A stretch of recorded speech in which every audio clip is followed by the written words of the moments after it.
আজ আমি তৈরি করে দেখাবো সুজি ম্যাঙ্গো কেক। তার জন্য একটা আম টুকরো করে মিক্সিং জারে দিয়ে হাফ কাপ চিনি দিয়ে একটা পেস্ট তৈরি করে নিলাম। অন্য একটা জারে 1 কাপ সুজি দিয়ে গুঁড়ো করে একটা মিক্সিং বলে ঢেলে 1/4 কাপ তেল আর চিনি আমের পেস্ট হাফ কাপ দুধ দিয়ে একটা ব্যাটার তৈরি করে নিলাম।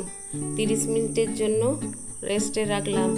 এবারে একটা 6 ইঞ্চির কেক টিনে তেল ব্রাশ করে 1 চামচ আটা দিয়ে ডাস্ট করে নিলাম। আর ওই ব্যাটারের মধ্যে 1 চামচ বেকিং পাউডার, 1/4 চামচ বেকিং সোডা আর 2 চামচ দুধ দিয়ে একটু মিশিয়ে নিলাম। ওই কেক টিনের মধ্যে ঢেলে একটু ট্যাপ করে নিলাম।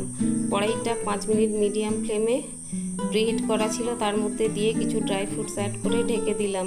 ঢাকনা সরিয়ে চেক করে দেখে নিলাম। ঠান্ডা হলে ডিমোল্ড করে ওটা কেটে দেখিয়ে দিলাম কতটা স্পঞ্জি।